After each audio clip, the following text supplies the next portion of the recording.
Welcome to the Work Hard, Play Hard podcast. My name is Rob Murgatroyd, and I am a former doctor turned lifestyle entrepreneur.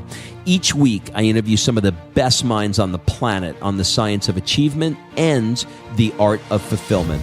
Today's episode is a mini-sode that we call Fri-Date with the Wife. In these mini-sodes, my wife Kim and I deconstruct the strategies that we've developed over the last decade to not only grow personally, but to turn our struggles into lessons and create fulfillment in all areas of our lives. Excuses are over. It's time to live. Let's dig into today's topic. Okay, before we get into this episode of Fri-Date, I want to remind you that my 2019 Mastermind is filling up quickly in terms of the applications rolling in. Now, I've not started my pre-qualification phone calls yet, but remember, this is on a first-come, first-served basis for at least getting your applications in line. I go through them all. I look for the best fit, and then I set up a phone call to see if it's a great fit between you, me, and our existing group. So, if you are at all interested, go to workhardplayhardpodcast.com/mastermind. So the mastermind is the fastest way I know of to 10x your business, up-level your tribe, and get a clear path to grow your business and your relationship to the next level. It's like a significant shortcut for you. So look at it this way. What if by this time next year, your profits 10x and you spent less time working and had more time with your family and your friends doing the things that light you up? And what if you did it with the highest level entrepreneurs on the planet? And what if you learned all of this while you were experiencing some of the most amazing adventures, places, and cities in the world?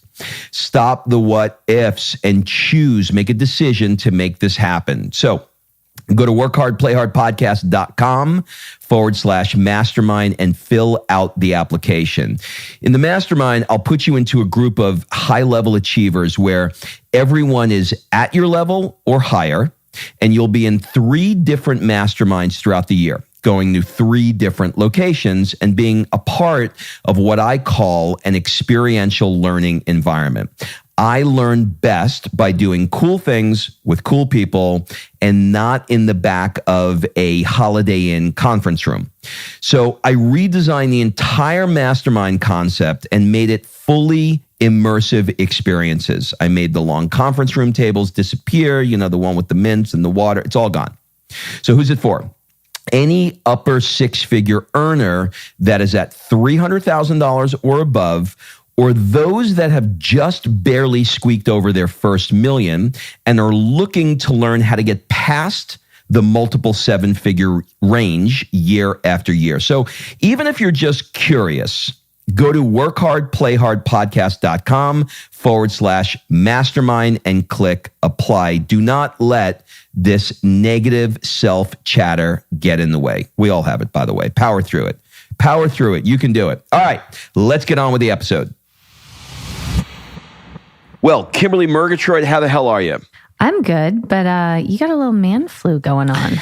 I do have a man flu, and it is a clinical diagnosis, right? I know that you just think that this is something that I made up, but this is actually a real thing. Google it. Okay, because Google is the answer.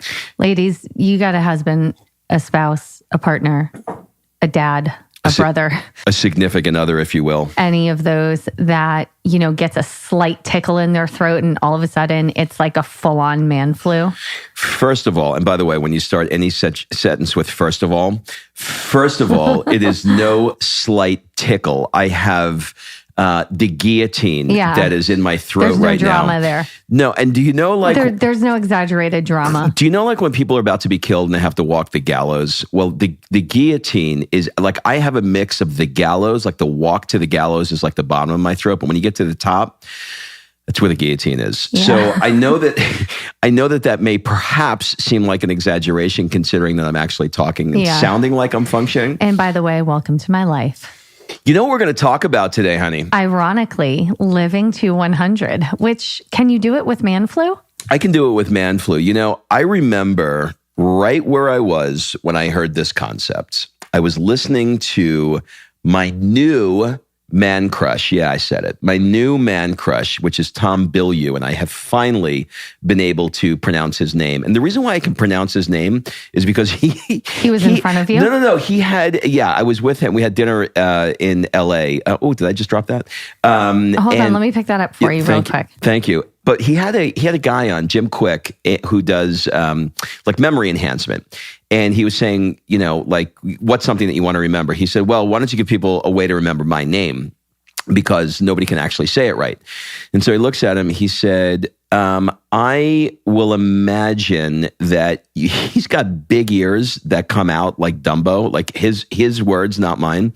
So I was going to say, that's aggressive. No. He said that. So he made this analogy where you imagine like a duck bill coming out of his nose with giant monkey ears. And I just made that picture in my head. So like all I can think of is Bill you with the ears. It's really weird, but that's how I remember it.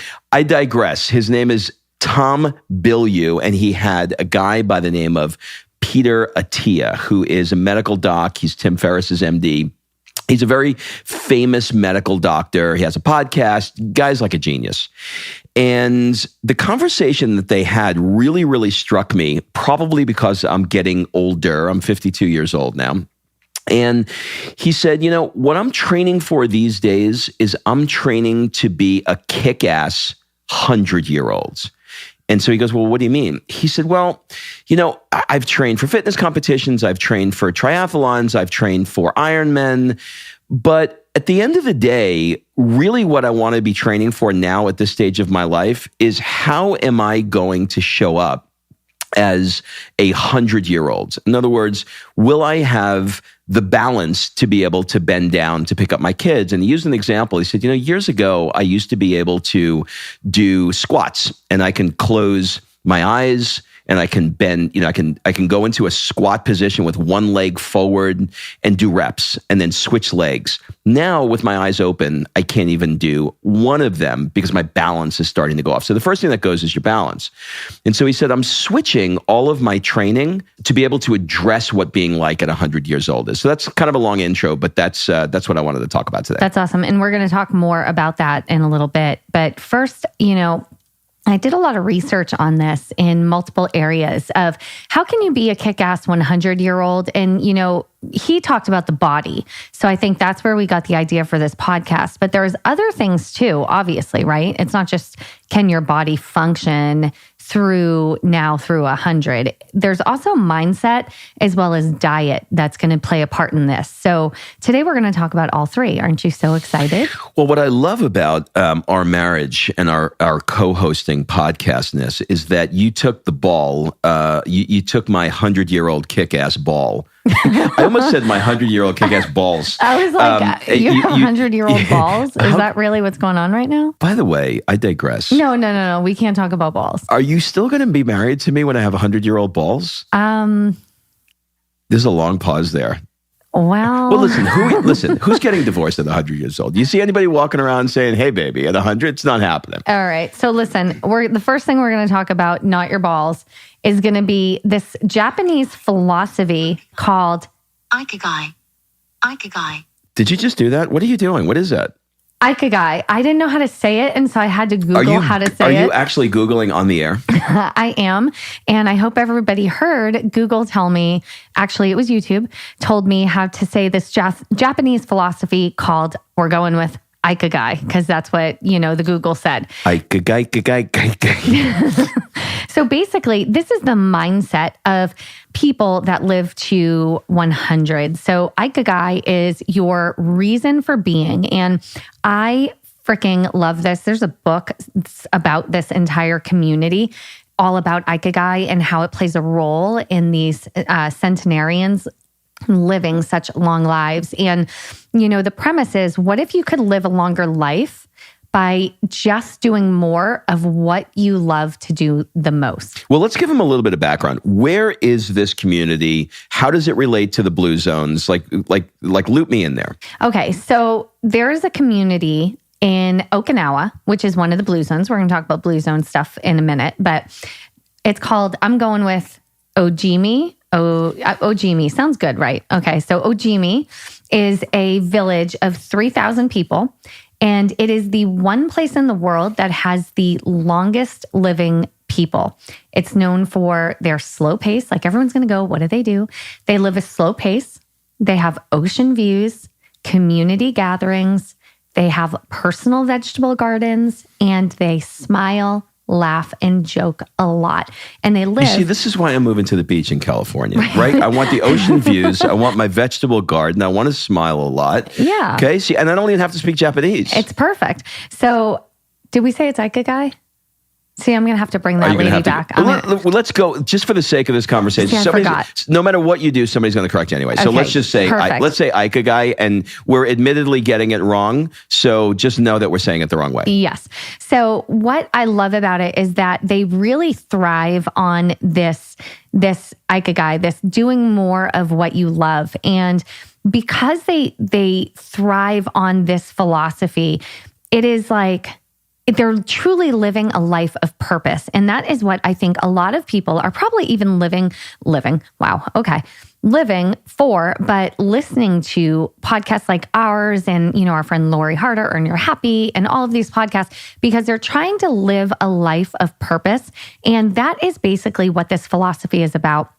It's about purpose. It's about passion. It's about finding your meaning, your mission, your vocation. What are you going to do? Your drive. And you brew that all together, distill it down, and it is your Ikigai. That's what we're going with. All right. So I'm reading a book now by a guy by the name of Robert Greene, who wrote a book called Mastery. And it could not be any more timed, apropos, as they say, because the first chapter on mastery is about how the people who have tapped into true mastery are the ones, and I know you're about to talk about this, Kim, but are the ones that have a natural inclination towards something. So it talks about how if you take the time to really listen to the things that you're curious about, that you want to learn more, and perhaps that you're naturally inclined to, those are the things, or just drawn to, those are the things that you will develop mastery in, and i.e. a happier life, because you're doing something that is sort of in your DNA. And he did some analysis, and every single one of us has a DNA that's specific genetically to us, right? We all know that. There's no two people that walk around with the exact same DNA. We're all 100% different. Unless you're kind of twinning. Right? But the idea is that your DNA is so unique that your natural inclination is just as unique. So if that's the case, if we have a natural inclination that's inside of our DNA, and we are forced based on social programming, based on what our parents tell us to do, based on what our environment is, if you're somebody growing up in America versus somebody growing up in the Middle East, you're going to have cultural forces and social forces and parental forces that shape the decisions that you make, as opposed to just saying, I wonder what it is I'm interested in. So, real quick. Ikigai. Ikigai. Ikigai. Do you really like that? Do we going to have to get you like a red button that just goes on the table? You just hit it and everything. I think I'm going to have to, because I just want to say it right. So I love all of that. And what you just said is exactly the way that someone would find their Ikigai, right? Their reason for being. And here's the lens that I want you to look through when you listen to this, because we're going to talk about now ways that you can find that in yourself. What is your reason for being? What I want you to think about is not just you, okay? Because you're probably 20, 30, 40, maybe 50 or older, like this fine fellow over here with man flu. So you are one thing, but what about your kids? Because people will, right now, we're living in this state of more conscious living where we're trying to find our passion. My parents didn't go through life trying to find their passion. It wasn't so mainstream. And now we're living in this world where everybody is trying to find their passion and live with authenticity. Duplicate that with your kids, because don't duplicate what your parents did, which might have been be a doctor, be a lawyer, be a teacher, get a good job, 9 to 5, go to college, click all the buttons, check all the boxes, get a house, get a, white fence and a dog and a cat and whatever. Like, don't do that to your kids if you right now yourself are thinking, I need to find my reason, or maybe you found your reason. Really cultivate in them what they're passionate about. So the first thing you said, Rob, dead on the money, was follow your curiosity and your intuition. That's how you go back to your Ikigai and you find that self-awareness of what you love, and then surround yourself with the people that you love and stay true to that internal compass. And that is the key to living in this purpose and living in this Ikigai. So I think as parents, we often try to push our kids down this path versus seeing what they actually are curious about and where their internal compass leads them. Yes, completely. And I want to share a quick story with you that I learned from Tom Bilyeu on exactly what it is that you're talking about. And here's what he said to me. Well, sorry, he didn't say it to me. See, I'm confusing. You're confusing a personal conversation with a podcast? With me listening to a podcast with actually me hanging out with Tom in his house. I feel like I got my feet up. Now you were at his house? Yeah, I'm at his house. We're smoking cigars. You know what I mean? We're just talking about life. Hashtag not at his house. No, hashtag not at his house. But here's what he said on the podcast. It was really fucking, it was just, I cursed. You're allowed. You're allowed. This is your podcast. Oh, yeah, I could do that. Okay, good. See what happens when you have man flu? You get just all disoriented. Oh, you're so now you have the guillotine and you're starting to get disoriented? We don't pronounce the L it's guillotine, honey. Guillotine. Isn't your mom so a French speaker? You also call it a compass, which is How do you say it? Compass. How do you spell it? COMP. The last part that you're screwing up. How do you spell it? I think it's ASS. Isn't Comp ass. Yeah, okay. So here's what he said. So he started this company, right? So for those of you that don't know, Tom started a company called Quest that he sold for hundreds of millions of dollars recently. It's the nutritional bars. But before that, he was in a partnership with three guys. And he specifically started this tech company with the purpose of making X amount of dollars. It was all about the money. It's all he wanted. His stated goal was, I wanted to make this much money. I wanted to have it in this period of time. And him and his two partners were working their tails off for years. And he was miserable. He was coming home exhausted, emotionally drained, physically drained. It wasn't worth the trade-off. And one day, he came to his partners and he said, look, I know that on paper, I'm worth, I think the number was 50 million on paper, something like that. But I'm giving it all up because I cannot do this anymore. I've realized that what I need is to have something that I'm passionate about, something I'm inspired about, something that I love to do. I need community. I need to help people and blah, blah, blah. And his partner said, look, we could do this with or without you. We want to do it with you. What do you want to do? And he said, I want to start fresh, and I want to start a company, a real company based on people. And that's how Quest was born. They had absolutely nothing because all their money that they had was on paper. They folded the company. They started a new company that was based completely around core values and all of the things that inspired him. If I cut to the punchline, sold it for a couple of $100 million last year. But while he was waiting for the transfer of the couple of $100 million that he got for his percentage, his wife said to him, so what are you going to do? You got a couple of $100 million. What are you going to do now? He said, I'm going back to work. And he went back to work not as an obsession. He went back to work because he designed an environment that he freaking loved and he wanted to be a part of. So I think that goes to Ikigai. I know another story of a guy that once upon a time wanted to build 10 chiropractic offices in 10 years, cash out for $3 million and go live in sunny California, and almost had a heart attack in the process. And then he decided, no, I'm not going to do that. this is not my passion. This is not what I love to do. I'm going to change it. And he started podcasting. And then he built a mastermind. Who is that guy? And then he's moving to California in 6 months. Who is that guy? It's this crazy guy. His name is Rob Murgatroyd. Do you know him? Or Sophia says, it's this guy that has striped hair, because I have gray hair. So when she's trying to talk about me, she goes, it's this guy who has a mane. She calls my beard a mane. It's this guy who has a mane with striped hair. Yes, I remember. Isn't that crazy? I remember very distinctly, I guess it was 20 years ago, 15 years ago, something like that. Yeah, where we sat down with a management coach and he said, what do you want? And I said, I want money. I want money. Well, what you said is you want to get out. I want to get out of corporate. And he crafted this money-based goal that was just not what you were going to do. But the point is that all you wanted to do was retire from chiropractic. It didn't fuel you. It wasn't something you were passionate about. You were amazing at it, but it's not something that fueled you. And what's funny is in my research on Ikigai, I'm going to have to bring the lady back from YouTube now. Thank you. Ikigai. That the Japanese don't actually have a word for retire. And by the way, if anyone's listening and you know the Japanese word for retire, consult Google and the articles I read. Okay. Well, if that statement is true, that's what it says. Mr. Google. If that statement is true, how fascinating is it that there isn't a word? Because words have power, right? So Tony Robbins said that Eskimos have 47 different words for snow. Wet snow, dry snow, fluffy snow, flat snow. Like I'm making that up. Snow that you don't even know. Snow that you don't even know, right? It's like Forrest Gump, Sideways Rain.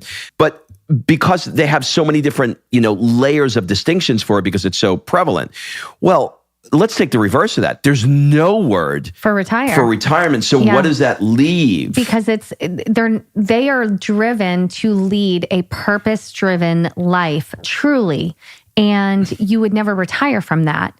And that's it's the key factor in your longevity and happiness. And so I'll give you an example of this. For those of you that are into docs, watch a documentary called Jiro. I thought you meant doctors. No, documentaries. Watch a documentary called Jiro Dreams of Sushi. And it's basically a guy who has spent, 70 years making the exact same sushi. And they ask him how he's doing with it. And he's like, I'm getting better, but I'm not quite where I need to be. He has devoted his life to making the sushi, I'm going to say perfect. You can't get into the place. There's 12 seats and everybody comes because he's a master. He gets there early to work on it. But the point is that when you're somebody that is, and he's probably living in your Ikigai. He's probably 90 now. And check this out. The people who apprentice under him, they have to do it for 20 years. 20 years. That's for the love of the game right there. That is the love of the game. So and on the other side of this, okay, so powerful forces, like we just talked about with that guy, Rob Murgatroyd with the striped hair and the mane, powerful forces like money, power, attention, likes on Instagram, success, those are distractions from your Ikigai. So don't confuse those things with actually finding your purpose, your meaning, the thing that truly, truly drives you, the thing you would never retire from. And I'll give you a really fair example. So right now, as you know, at the beginning of this podcast, I announced the Masterminds. It's kind of like what we call a bumper. It's a commercial, right? And look, with any business, there's marketing, right? There's marketing and there's sales and all of that stuff. And this go around, I am absolutely committed to staying true to why I'm doing this mastermind and what I'm after. I am after creating a freaking amazing experience for 6 to 7 figure entrepreneurs that's going to blow their mind. And because it blows their mind, it's going to up-level their business, their life, etc. Because that's what I feel inside. And it's easy with any business that you get into. It's so easy to get lost in the mechanics of the business and lose the vision of why you're doing it in the first place. And I'm not doing that this time. I'm so proud of you for that, because it is easy to get lost in that. So, all right, kids, I hope you're sitting down, because that was just our first thing we were talking about today. Oh, so, you know what it is? It's the man flu, honey. It's the man flu. It's got me talky. All but right. Go ahead. We'll wrap this thing along. So we're moving on to diet, right? So that's the mindset. Now we're moving on to what does the diet look like? And now is when we're going to talk about the blue zones. And if you haven't heard of it before, the blue zones, there's a book. There was a guy did a long study on the areas of longevity and happiness around the world, the people that live the longest lives in the world. And what do they all have in common? So first of all, there are 5 blue zones. Ikigai in Greece, not to be confused with Ikigai. How about that? You did good. You did good. Okinawa, we talked about, and a region in Sardinia, Loma Linda, California, and special Nicoya, I'm going with Peninsula in Costa Rica. So those are the 5 blue zones. And they have the highest concentration of centenarians in the world. They move their bodies a lot. They have strong social circles that, wait for it, reinforce healthy behaviors. So who your tribe is, who your inner circle is, that is everything. It will literally dictate your health, among other things. They also take the time to de-stress, and they are part of communities a lot. Often they're religious communities, but they are also very committed to their families. So those are the overriding things that all of the blue zones have in common. And we're going to move into diet in a second. Let me make a comment on the religious aspect of it, because I heard him interviewed, the guy who created the blue zones, and one of the interviewer said, is there a specific religion that they were following? And he said no. He said they are all religious, but every single one of them had, like, for example, Loma Linda is Christian Scientist, I think. Seventh-day Adventist. Seventh-day Adventist, right? So every one of them had a different religion, but the point is that what the religion does is it creates the social circles where they meet on Sundays, they pray, they meditate. And it's positive. And it's upbeat. So it wasn't specific to a religion. All right. So here, now to qualify as a blue zone, here's what you have to have. You have to be largely free of afflictions like heart disease, obesity, cancer, diabetes, and man flu. You also have there are some similarities in the diet, right? So when I look at this and I go, okay, so these 5 communities, they have low heart disease, low obesity, low cancer, low diabetes. Well, they're doing something right, obviously. So here is what is similar in what they are doing. They stop eating when they are 80% full. So they're not gavones and overeating and shoving every last morsel of food into their pie hole. They are stopping before they are full, and that helps them. That was such a Bronx tale of you. That was like Brooklyn right there. Well, I married Brooklyn, so. For those of you that are following along, I'm not exactly sure what the word for pig is in Italian, but this is Brooklyn. Gavone. This is Brooklynese for pig. Yeah, gavone, something like that. Go ahead. So you're stopping eating 80% at 80% max capacity, right, in the tummy. You're going to eat your smallest meal of the day late in the afternoon or the evening. So, what is it? Eat breakfast like a king, lunch like a something, and dinner like a pauper. I can't remember the middle one, but eat your smallest meal in the evening, which is the opposite of what most people in America do. Is they, eat little meals all day and then they have this massive dinner, and they do the opposite in these blue zones. Now, the blue zones also eat mostly plants, especially beans. They very rarely eat meat. I remember, Rob, when we were watching the documentary on Ikigai in Greece, small island, actually very close to Mykonos. We took a cruise on a yacht this summer and saw the island. It was pretty amazing. I want to go next summer. But they, Greeks are known for like eating meat and lamb. We eat lamb, like my big fat Greek wedding. We eat lamb. But on that one particular island, they rarely eat meat. And when they do, it's usually a special occasion. And so they have, goats and lambs and all of these animals, but they very, very, very rarely eat Don't you meat. wonder why that is, though? Like how that happened? Because there's not a Greek I know who doesn't kill a lamb just walking down the street. Like how did that? Is that interesting to you? Like how did that happen? My guess is maybe they didn't have as many. I don't know. And so it was scarcity at first. I'm not sure, but it's what they do. So when they do eat it, it's in a very small portion and it's very infrequently. And maybe, once or a couple times a month. I mentioned they eat a lot of beans, legumes, healthy fats. Here's one. that we're going to cheers to tonight, they drink alcohol moderately and regularly. So 1 to 2 glasses. And I know another thing in Ikigai, they have this I can't remember the name of it. It's kind of like an ouzo that they start, but it's cloudy and they start their day with it often. And so... Yeah, it's a digestivo. What do they call? God, what is that called? I can't remember. Yeah. But so drinking alcohol moderately. So again, they're Mustika. It's like Mustika. It's like Mustika, but it's different. Yeah. They all drink herbal teas. Oh. So they drink wine. They drink alcohol moderately and regularly. Should I drink herbal tea? Herbal teas. They don't eat a lot of meat. They eat more plant-based diet. Do we have herbal tea in the house? Of course. Which one should I try? I'll show you. What do you want me to tell you what it is? It's a green tea. It's amazing. I got it at Sprouts and I enjoy it. Do you want to put it in the show notes too? Yeah, let's try it. So I have really been looking into this because, we did a show on Whoop, which was very popular. We should have been an affiliate because everybody freaking bought a Whoop after the show. But I won't go into the Whoop. Just Google Whoop so you can understand what I'm talking about. But one of the things that I've realized is there is so much science to show that 1 to 2 glasses is not going to kill you. Really not. It actually helps you sleep. Yeah, one is enough to take the edge off and relax you in a positive way. And 2 kind of goes in that, but we're talking 4 ounces, not the fishbowl that I drink at night. But really just 2 of those. Honesty right there. Once you go past 2, it starts to freaking crash your cardiovascular. Everything plummets. Everything plummets. My deep sleep plummets. My HRV plummets. My resting heart rate rises. Everything changes after 3. So if you go on a bender like I did last week with a friend of mine that just opened a new restaurant, I'm still freaking recovering. And that was like 5 days ago. So I can unequivocally, is that the word? Unequivocally? We'll go with it. Is there a B? Ikaria.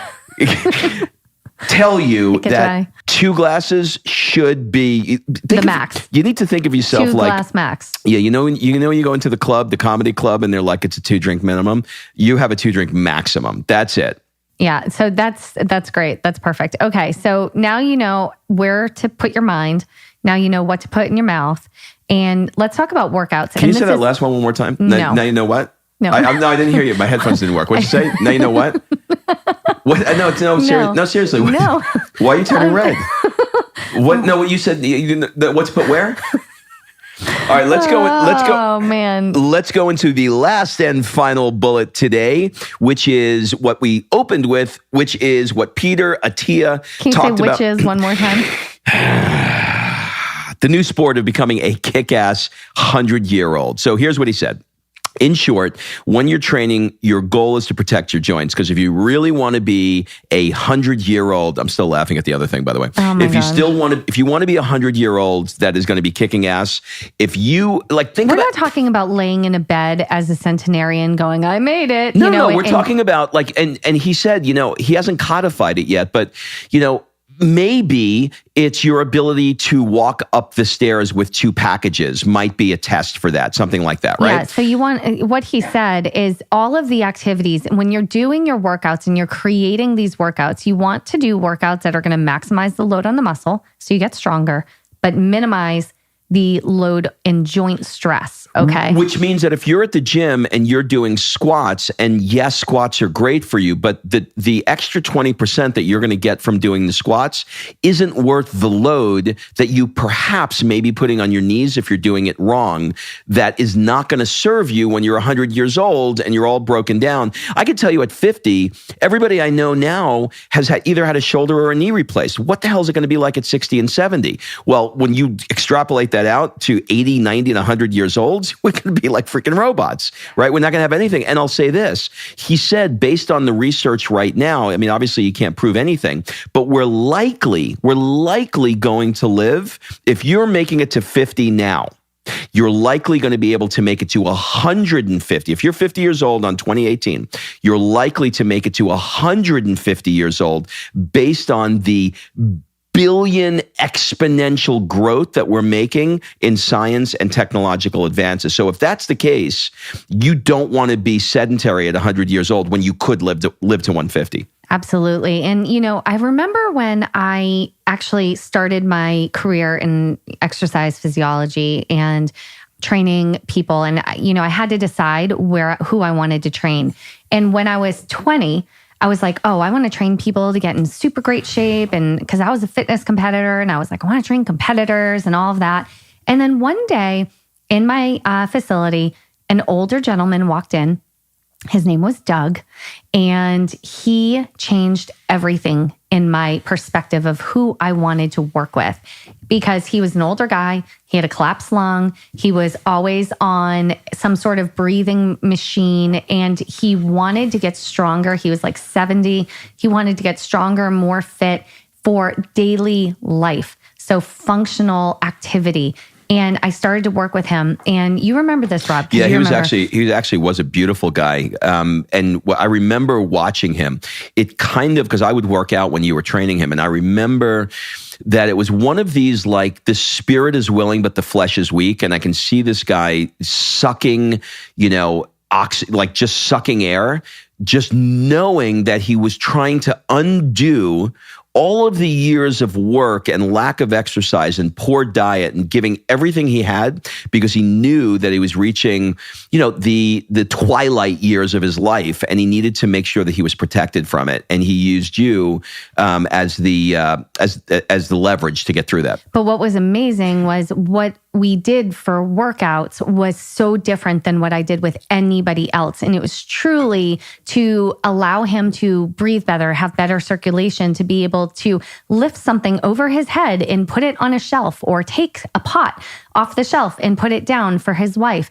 Things like that. And over the years that I trained him, he got in such great health that I think on his 78th birthday or 75th birthday, something like that, he went skydiving. Like, that was crazy and amazing and beautiful. I went skydiving. All of a sudden, your guillotine is gone? Yeah. Hashtag man flu. I'm feeling better. But let me no, hold on. Let me say this, because you sparked something in me here. Oh yeah. Yeah, you got me going. Okay. Peter Attia said in the interview, "What are you training for?" So he said, so many people, I'm not talking about somebody that's trying to do an Ironman right now, or a marathon, or a 10K, or whatever it is. You have a goal and you want to accomplish it. I get that. But most people who are going to the gym have no freaking idea what they're training for, and they're just showing up and they're doing, trying to lose some weight or whatever it is, and they're just going through these motions. But if you shift that and say, I am training for the decathlon of being a kick-ass 100-year-old, then what you do in that room, to your point of what you did with that older gentleman, is something that's going to radically change your life. It is. And so things like this, like, here's what you want to think about.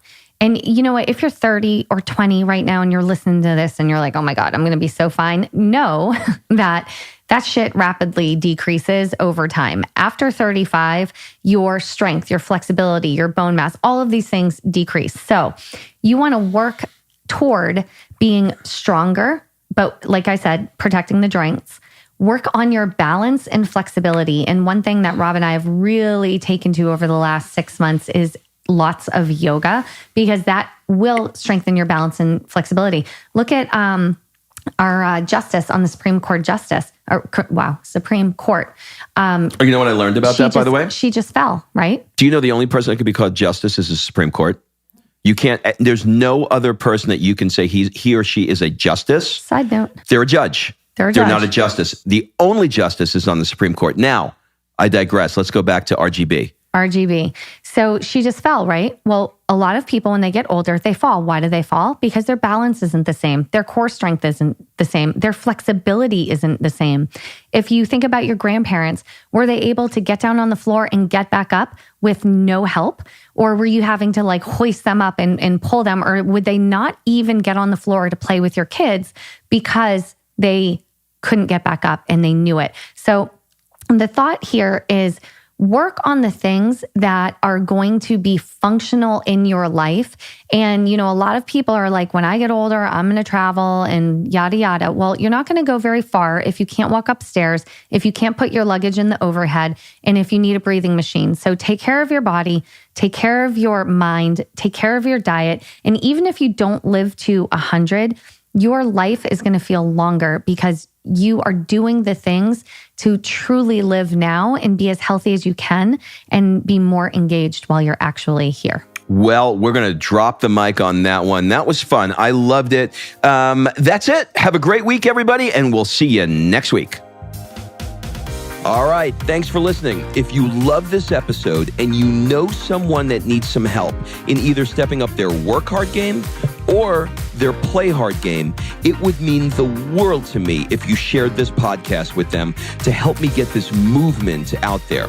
So if you like what you heard, head on over to iTunes, take 30 seconds and leave me a 5-star review, and I will be forever grateful. So until the next episode, excuses are over. It's time to live.